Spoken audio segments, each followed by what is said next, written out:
Hello everyone, welcome back to Ninja Prep. This is Kapil Goyal. और कैसे हैं आप लोग? आई होप आप लोग एकदम मस्त होंगे, स्वस्थ होंगे और एकदम तंदुरुस्त होंगे। तो थंबनेल देख के आप लोगों को आइडिया लग ही गया होगा कि इस वीडियो के अंदर हम बात करने वाले हैं जो भी लोग CUET पीजी के एग्जाम देने वाले हैं, तो लास्ट 30 डेज में वो किस तरह से प्रिपेयर करें कि वो मैक्सिमम मार्क्स एग्जाम के अंदर ला सकें, या अगर उनकी कुछ भी प्रिपरेशन नहीं है, केवल 30 दिन बचे हैं, तो वो किस तरह से प्रिपेयर करें। जिन लोगों को नहीं पता है मैं उन लोगों को बता दूं, CUET पीजी का एग्जाम हम लोग पोस्ट ग्रेजुएशन कोर्सेज में एडमिशन लेने के लिए देते हैं। कौन सी यूनिवर्सिटीज में? जो सेंट्रल यूनिवर्सिटीज होती हैं या जो टॉप यूनिवर्सिटीज होती हैं लाइक JNU, BHU, DU। इन यूनिवर्सिटीज के अंदर आपको अगर पोस्ट ग्रेजुएशन कोर्सेज में एडमिशन लेना है तो आपको CUET पीजी एग्जाम देना होता है। इसी तरह से इन यूनिवर्सिटीज के अंदर UG कोर्सेज में भी आपको एडमिशन के लिए CUET UG का एग्जाम देना होता है, जिसके एग्जाम आज से 15 दिन बाद होने हैं, है ना। इसी तरह से CUET पीजी की भी टेंटेटिव डेट्स आ चुकी हैं, जो कि है 5 जून से और 12 जून तक। ये डेट आगे भी बढ़ सकती है, पूरी पॉसिबिलिटी है कि वो बढ़ जाए, परंतु वो पॉसिबिलिटी मुश्किल से 5-10% होगी। उसका कारण ये है कि कई यूनिवर्सिटीज के अभी एग्जाम नहीं हुए हैं, तो उसको कंसीडर करते हुए हो सकता है कि ऐसा कुछ हो जाए कि डेट बढ़ जाए। परंतु हम इस वीडियो में जो प्रिपरेशन स्ट्रेटेजी की बात करेंगे, या जो हम बात करेंगे लास्ट 30 डेज के अंदर हम क्या करें, वो हम 5 जून को टारगेट डेट, यानी कि हम ये मान के चलेंगे कि 5 जून से हमारे जो एग्जाम है CUET पीजी के वो स्टार्ट हो रहे हैं। ठीक है, तो अगर अभी तक आप लोगों ने वीडियो को लाइक नहीं किया है तो प्लीज वीडियो को लाइक कर दीजिए। चैनल पर पहली बार आए हैं तो चैनल को सब्सक्राइब कर दीजिए और वीडियो को शेयर कर दीजिए। तो ये जो वीडियो है इसके अंदर मैं 3 तरह के स्टूडेंट्स की बात करूंगा। सबसे पहले वो स्टूडेंट्स जो कॉलेज गोइंग है, यानी कि जो अपने BSc फाइनल ईयर में है और जो CUET पीजी एग्जाम की प्रिपरेशन कर रहे हैं, या जिन्होंने इस तरह के एग्जाम के जैसे कोई एग्जाम की प्रिपरेशन करी थी। जैसा कोई एग्जाम मतलब कोई अगर BSc में है तो हो सकता है उसने IIT जैम की प्रिपरेशन की हो, क्योंकि IIT जैम और CUET पीजी का सिलेबस सेम है, तो वो बच्चा CUET पीजी के एग्जाम में डेफिनेटली अपीयर होने वाला है या डेफिनेटली अपीयर होगा। तो सबसे पहला जो हमारा टॉपिक ऑफ डिस्कशन रहेगा इस पर्टिकुलर वीडियो के अंदर, हम बात करेंगे उन स्टूडेंट्स के लिए जो कॉलेज गोइंग है ना, जो कॉलेज गोइंग है और जिनके फाइनल ईयर के अभी एग्जाम चल रहे हैं।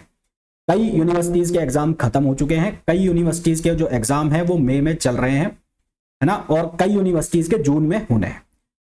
उन स्टूडेंट्स को 30 डेज में किस तरह से अपना प्लान बनाना चाहिए ताकि उनका जो कॉलेज के जो एग्जाम है वो भी प्रॉपरली जाए और उनकी CUET पीजी की प्रिपरेशन भी पूरी तरह से हो जाए। तो उसके लिए देखो कुछ पॉइंट्स मैंने लिखे हैं, वो आपको फॉलो करने पड़ेंगे। सबसे पहला तो आप एक बार सिलेबस, हालांकि आपको पता होगा, फिर भी अगर आपको सिलेबस अगर नहीं देखा आपने तो एक बार सिलेबस चेक करो। जब आप सिलेबस चेक करोगे तो सिलेबस चेक जब करोगे तो आपको वहां पर कुछ सब्जेक्ट्स ऐसे मिलेंगे जो आपके फाइनल ईयर के सब्जेक्ट्स के साथ मैच हो रहे होंगे, जो आपके फाइनल ईयर के सब्जेक्ट्स के साथ मैच हो रहे होंगे। लाइक अगर मैं फिजिक्स की बात करूं, मैं फिजिक्स की बात करता हूं, तो यहां पर जो फाइनल ईयर के सब्जेक्ट्स होते हैं लगभग वो कौन से होते हैं? सॉलिड स्टेट, एक होता है इलेक्ट्रॉनिक्स, है ना, स्टैटिस्टिकल, ठीक है, सॉलिड स्टेट, इलेक्ट्रॉनिक्स, स्टैटिस्टिकल, ये आपका क्वांटम और आपका न्यूक्लियर फिजिक्स। ये कुछ ऐसे सब्जेक्ट्स होते हैं, अलग अलग यूनिवर्सिटी का अलग अलग करिकुलम होता है, पर मोस्टली लगभग यूनिवर्सिटी के फाइनल ईयर में यही सब्जेक्ट देखने को आप मिलते हैं। तो ये जो सब्जेक्ट्स हैं ये भी CUET पीजी के अंदर है। जैसे कि अगर मैं क्वांटम की बात करूं, क्वांटम की, और मैं न्यूक्लियर की बात करूं, तो उनको डाला गया है किसके अंदर? मॉडर्न के अंदर। अगर मैं सॉलिड स्टेट की बात करूं तो सॉलिड स्टेट कंबाइंड सब्जेक्ट है किसके साथ? इलेक्ट्रॉनिक्स के साथ। तो जब आप सिलेबस को देखेंगे तो डेफिनेटली आप ये पाएंगे कि कम से कम दो सब्जेक्ट आपके CUET पीजी सिलेबस के साथ मैच हो रहे होंगे। और आपका जो CUET पीजी का सिलेबस है उसके अंदर टोटल जो सब्जेक्ट्स हैं या सेक्शंस है वो 7 है, कहीं पर 5 है, कहीं पर 8 है, इस तरह से। तो जब 2 सब्जेक्ट्स आपके मैच हो रहे होंगे तो वो 2 सब्जेक्ट तो आप पढ़ ही रहे हो, है ना, आप प्रिपरेशन ऑलरेडी कर रहे हो एग्जाम की पहले से, और जब फाइनल ईयर की आप प्रिपरेशन कर रहे हो तो वो 2 सब्जेक्ट भी आप पढ़ रहे हो। 2 सब्जेक्ट पढ़ रहे हो तो आपको थोड़ा सा उन पे फोकस ये और कर लेना है कि उनसे रिलेटेड ऑब्जेक्टिव क्वेश्चन भी करते चलो। तो ऐसा करने से क्या होगा कि आपकी जो फाइनल ईयर की प्रिपरेशन है वो भी सफर नहीं हो रही है, साथ में आपकी CUET पीजी की प्रिपरेशन के 2 सब्जेक्ट भी आपने खत्म कर ली। अब बाकी बचे सब्जेक्ट्स, बाकी सब सब्जेक्ट्स लेट सपोज कि हमारे पास 7 सब्जेक्ट है, तो 2 तो आपने फाइनल ईयर की प्रिपरेशन के साथ करने ही करने हैं, वो आप ना भी चाहो तो ऑटोमेटिकली आपको करने पड़ रहे हैं। क्यों? क्योंकि आपको बीएससी कंप्लीट करना है। अब बाकी के जो सब्जेक्ट्स हैं उनके लिए आप, क्योंकि मैंने पहले कहा कि अभी जो मैं बात कर रहा हूं उन स्टूडेंट्स की कर रहा हूं जो तैयारी कर रहे हैं, है ना। तो अब आपको क्या करना है, जो बाकी के सब्जेक्ट्स हैं, क्योंकि आप पढ़ चुके हैं, 30 दिन आपके पास बचे हैं, तो उनकी आप एक रिवीजन स्ट्रेटेजी बना लो। क्या बना लो? रिवीजन स्ट्रेटेजी बना लो। ठीक है, उन सब्जेक्ट्स की रिवीजन स्ट्रेटेजी बना लो। रिवीजन का मतलब है कि आपने बहुत पढ़ाई कर ली है उन पे ऑलरेडी, आपने बहुत सारे न्यूमेरिकल कर लिए हैं। अब आपने जब पढ़ाई की है, न्यूमेरिकल किए हैं, तो आपको ये पता है, आपने नोट्स बनाए होंगे, तो अब आप उनको रिवाइज करते रहो, कंटिन्यूअसली रिवाइज करते रहो, क्वेश्चन प्रैक्टिस लगाते रहो, रिवाइज करते रहो, क्वेश्चन प्रैक्टिस लगाते रहो। पीवाईक्यूज आपने कर लिए होंगे, उनको वापस से आपको करना है, चाहे आपको बहुत अच्छे से आता हो फिर भी उनको एक बार करना है आपको पीवाईक्यूज को। खासकर वो क्वेश्चंस जो आपसे नहीं हुए थे, वो आपको अटकाएंगे, तो उनको बार बार आपको करना है। टेस्ट सीरीज आपको लगाना स्टार्ट कर देना है। ठीक है, कोई भी आप अच्छी टेस्ट सीरीज ज्वाइन कर सकते हैं। डेली बेसिस पे, ऑल्टरनेट डे पे आप टेस्ट देते रहें, लगातार मॉक टेस्ट देते रहें। क्यों? ऐसा करने से आपकी जो स्पीड है, आपकी एक्यूरेसी है, वो बढ़ेगी। स्पीड एक्यूरेसी से क्या मतलब है? एक्यूरेसी से मतलब है हम जब प्रिपरेशन करते हैं तो प्रिपरेशन तो कर लेते हैं, परंतु हमें क्वेश्चन प्रैक्टिस भी करते हैं, टेस्ट प्रैक्टिस नहीं होती। तो टेस्ट प्रैक्टिस नहीं होती तो एग्जाम फोबिया के चक्कर में हम कुछ क्वेश्चंस जल्दबाजी में या सिली मिस्टेक्स की वजह से गलत कराते हैं। तो ऐसे क्वेश्चंस हमारे गलत ना हो सिली मिस्टेक की वजह से, तो ये चीज कहां से करेक्ट होगी? ये चीज करेक्ट होगी जब आप टेस्ट सीरीज लगाएंगे। जब आप टेस्ट सीरीज लगाएंगे तो आपको अपना इवैल्यूएशन होगा, आपको अपने बारे में पता लगेगा कि मैं कहां गलतियां कर रहा हूं या कर रही हूं। तो ऐसा करने से आपकी जो एक्यूरेसी है वो बढ़ेगी, साथ में स्पीड बढ़ेगी। स्पीड कैसे बढ़ेगी? जब आप क्वेश्चन को पढ़ेंगे, है ना, एग्जाम के 2 घंटे के अंदर जब आप क्वेश्चन को पढ़ेंगे, या 1 घंटे का जो भी एग्जाम होगा उसके अंदर जब आप क्वेश्चन को पढ़ेंगे, लगातार जब टेस्ट सीरीज देंगे, तो क्वेश्चंस को पढ़ेंगे और उनको जब देखेंगे तो जो आपकी रीडिंग स्किल्स हैं वो एक तो इंप्रूव हो जाएगी। फिर आपको ये पता लग जाएगा कि किस क्वेश्चन में मेरा कितना टाइम लग रहा है, उसको मैं कैसे इंप्रूव करूं। या तो उसका कुछ शॉर्टकट हो वो मैं ढूंढ लूं, और नहीं है तो अगर ऐसा क्वेश्चन मेरे को एग्जाम में दिख गया तो इसका आंसर मेरे को ऐसे लगा के आना है ना। तो जब आपकी रेगुलर स्टडीज चल रही हैं तो आपको सिर्फ यही करना है। कंक्लूड करूं अगर एक पॉइंट के अंदर, तो सिर्फ आपको यह करना है कि जो फाइनल ईयर के साथ आपकी प्रिपरेशन चल रही है, जो फाइनल ईयर वाले सब्जेक्ट हैं वो तो आपके थोरोली रिवाइज हो ही जाएंगे, है ना, चाहे वो डेरिवेशन हो चाहे वो ऑब्जेक्टिव हो। तो ऐसा करने से आपके 2 से 3 सब्जेक्ट तो खत्म हो रहे हैं। बाकी सब्जेक्ट का आप एक स्ट्रॉन्ग रिवीजन प्लान बना लीजिए। कम से कम दिन में 2 सब्जेक्ट का रिवीजन लेके चलिए, 2 सब्जेक्ट का रिवीजन लेके चलिए। ऐसा करेंगे तो आप 1 महीने के अंदर 4 से 5 बार रिवीजन कर जाएंगे। Mock test, daily test series लगातार देते रहिए। ऐसा करने से आपकी स्पीड और एक्यूरेसी बढ़ जाएगी। फिर एक फीलिंग आपको ये आ सकती है कि मैं लगातार पढ़ाई कर रहा हूं या कर रही हूं, परंतु ऐसा लगता है कि कुछ नहीं आता है, परंतु जैसे ही मैं किताब या कॉपी खोलती हूं या खोलता हूं तो फिर ऐसा लगता है कि सब पढ़ा हुआ है। तो बेटा ये उन सभी के साथ होगा जो पढ़ाई कर रहे हैं, तो इस चीज से घबराने की जरूरत नहीं है। हमें सिर्फ हमारी पढ़ाई पर फोकस करना है, हमारी जो कमियां हैं उनको ठीक करना है। ठीक है, वो कमियां कैसे पता लगेंगी? जब हम टेस्ट सीरीज देंगे। तो पहली बात तो हो गई उन बच्चों के लिए जो अपने फाइनल ईयर में हैं और जो प्रिपरेशन कर रहे हैं सीयूईटी पीजी एग्जाम के लिए पहले से, है ना। तो उनको कुछ नहीं करना है, उनको रिवाइज करना है।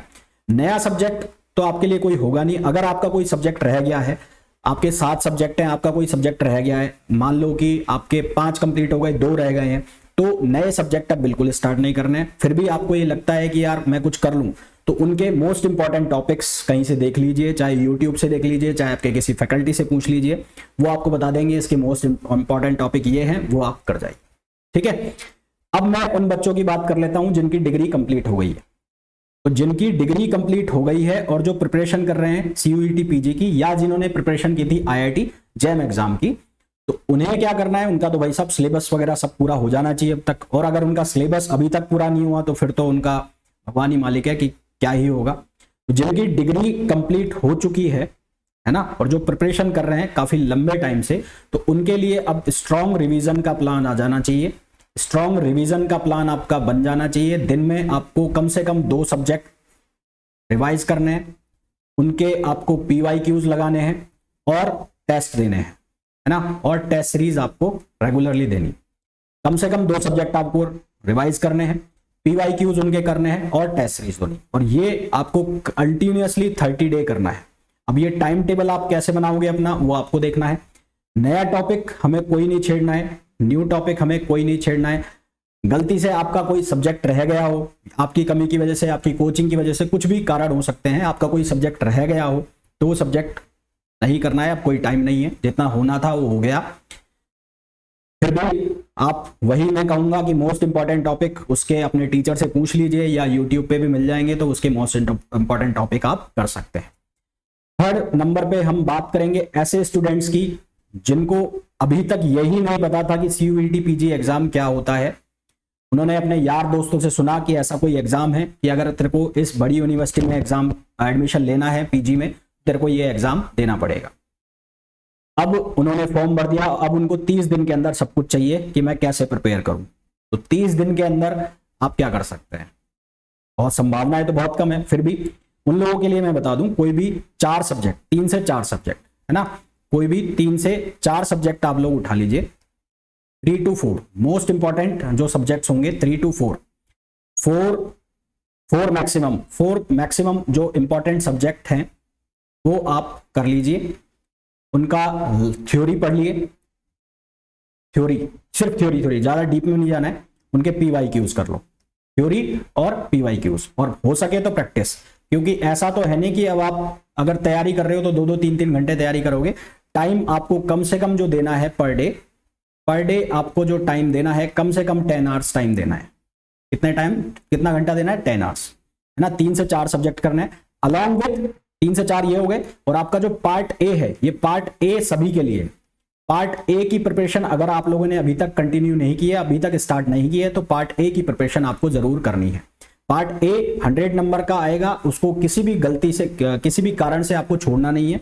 पार्ट ए की प्रिपरेशन आज से ही चालू कर देनी है, चाहे 1-2 घंटा उसको पढ़ते रहो, क्योंकि पार्ट ए आपको एग्जाम में एक एज देगा, एक्स्ट्रा एज प्रोवाइड कराएगा, आपको अलग से खड़ा कर देगा आगे ले जाके। क्यों? क्योंकि जो 100 नंबर में से यहां से आप 70 मार्क्स पे ले आए, और सब्जेक्ट वाले जो हैं यहां से मान लो 300 में से आप, है ना, बिल्कुल गए बीते हो, या आपने थोड़ी बहुत प्रिपरेशन की है, तो ये मान के चलता हूं कि आपके 80 नंबर तक आ जाएंगे। तो 150 पे भी बहुत अच्छे हमें कॉलेज मिल जाते हैं। CUET PG में अमूमन ये होता है कि हमें कम नंबर पे भी कॉलेज अलॉट हो जाते हैं। तो 30 डेज भी बहुत हैं। आप 3 से 4 सब्जेक्ट की अच्छे से प्रिपरेशन कर लो, उनके 1 लाइनर्स जो क्वेश्चन है वो कर लो। 1 लाइनर क्वेश्चन कहाँ मिलेंगे? आप जब बुक खोलोगे तो उनके पीछे जो लिखा होता है ना, रिव्यू, सब्जेक्ट किसी भी चैप्टर के पीछे जो रिव्यू लिखा होता है, तो वहां पर 1 लाइनर चीजें लिखी होती हैं, उस चैप्टर का निचोड़ लिखा होता है, तो वो निचोड़ पढ़ते जाओ बस, और PYQs लगाते जाओ। PYQs प्रैक्टिस क्वेश्चन कहां से लगाओगे? उस बुक्स के पीछे ही, रिव्यू के बाद ऑब्जेक्टिव क्वेश्चंस भी होते हैं कई बुक्स में, तो वो ऑब्जेक्टिव क्वेश्चन लगा लो। नहीं है तो कोई बुक खरीद लो, उसमें से ऑब्जेक्टिव क्वेश्चन लगा लो। ठीक है, तो आपको ये करना है। टेस्ट सीरीज अगर आप दे सकते हैं तो दे लीजिए, क्योंकि आपकी 30 डेज की कुल प्रिपरेशन है, उसमें क्या तो टेस्ट दोगे। ये है कि लास्ट के मतलब 25 से और 30 के बीच में, 25 से 30 के बीच में फुल लेंथ टेस्ट दे के देख लेना, फुल लेंथ टेस्ट दे के देख लेना कि कहाँ स्टैंड कर रहे हो बस। इससे ज्यादा डेली टेस्ट वगैरह तो क्या दोगे, क्योंकि प्रिपरेशन ही भी स्टार्ट की है ना।